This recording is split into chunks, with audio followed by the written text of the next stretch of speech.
నమస్తే. నేడు అమరుల దినోత్సవాన్ని అధికారికంగా జరుపుతామంటూ నిన్న మందకృష్ణ గారు ప్రకటించడం జరిగింది. మరో పక్కన ఎస్సీ వర్గీకరణ విషయంలో ఆయన యొక్క పాత్ర చాలా కీలకం అన్నటువంటి భావన సైతం తను వ్యక్తపరుస్తున్నటువంటి పరిస్థితి. ముందు నుంచి ఎస్సీ వర్గీకరణ కోసం పోరాడుతున్నటువంటి మోత్కుపల్లి నరసింహులకు సంబంధించినటువంటి అంశాన్ని కూడా మరోసారి ప్రస్తావించడం జరిగింది. ఏదైతే మోత్కుపల్లి నరసింహులు గారు రాజకీయ కోణంలో ఆలోచిస్తూ ఉన్నాడు కాబట్టి మేము వర్గీకరణ విషయంలో ముఖ్యమంత్రి దగ్గరికి తీసుకువెళ్ళలేదు అని చెప్పేసి మందకృష్ణ గారు వ్యాఖ్యలు చేయడం జరిగింది. సో దీని పట్ల కాసేపటి క్రితం కూడా స్పందించడం జరిగింది. ఒకసారి మనతో కూడా మాట్లాడేటువంటి ప్రయత్నం చేస్తాడు. ఒకసారి మోత్కుపల్లి నరసింహులు గారు కాంగ్రెస్ పార్టీకి సంబంధించినటువంటి సీనియర్ నాయకులతో ఒకసారి మాట్లాడేటువంటి ప్రయత్నం చేద్దాం.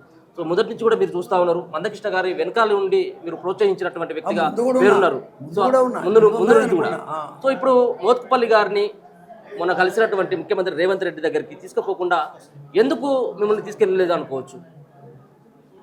ఇంకా ఆయన్నే అడగాలి మీరు తమ్ముడు. నా మనసులో అయితే ఏం లేదు, ఇప్పటికి కూడా లేదు. ఓకే, నేను ఇంతకుముందు కూడా చెప్పిన కదా ప్రెస్లో, ఆయన కనుక వచ్చి కలిస్తే ఇప్పుడు ఇందులో రాజకీయం చేయాల్సిన అవసరం ఏమున్నది? ఆయన మా తమ్ముడు. కానీ తప్పులు జరుగుతూ ఉన్నాయి, తప్పులను సరి చేయకపోతే మా పెద్దరికం ఏముంటుంది?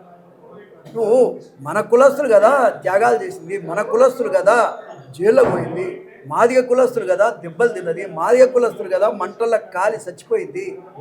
వాళ్ళలో నుంచి ఉన్నటువంటి నాయకులను తీసుకుపోవాలి, కానీ వేరే కులపులను పెట్టేసుకుపోతావు. తప్పు కాదా అది నీది?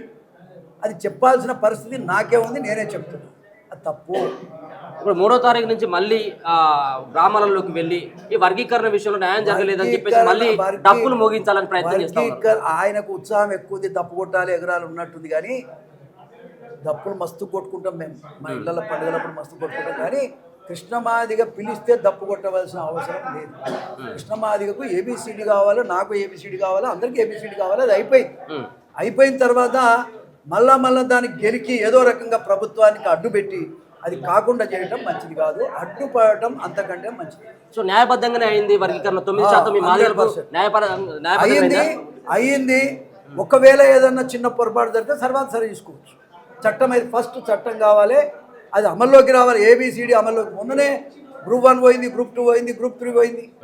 ఇప్పుడు కనీసం ఇప్పుడైనా అమల్లోకి వస్తే కొంతమంది పిల్లలు బతరు కదా, వాళ్ళని కూడా బతకకుండా అడ్డం పడటం అంటే ఏం లీడర్షిప్? అది ఎవడు మెచ్చిన లీడర్షిప్?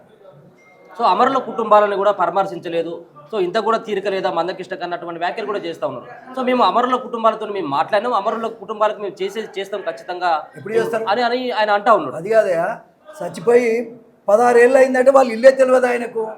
చెప్తాడు. ఇప్పుడు యాదగిరి మాట్లాడంగా విన్నారు కదా, వాళ్ళ కుటుంబ సభ్యులు మాట్లాడంగా విన్నారు కదా. కనీసం వాళ్ళ ఇళ్ళ దగ్గరికే పోలేదు ఆయన, వాళ్ళ ముఖమే చూడలేదు. వాళ్ళు ఎట్టుండో తెలియదు, వాళ్ళు సచ్చిండ్రా బతికిందా కూడా తెలియదు ఆయనకి. నేను మొన్న పోయినప్పుడు చూస్తే వాళ్ళు చెప్తుంటే ఆశ్చర్యపోయిన నేను. అందుకే వెంటనే నేను మంత్రి గారితో మాట్లాడి, ఎమ్మెల్యేలతో మాట్లాడి ఇవాళ మనిషికో 5 లక్షలు ఇచ్చేటట్టుగా ఏర్పాటు చేశాను. వినరా, వాళ్ళకి ఇంకా మాదిగానే ప్రతి వాడు ఏదో రకంగా వాళ్ళకి సాయం చేయాలని నేను కోరుతున్నాను.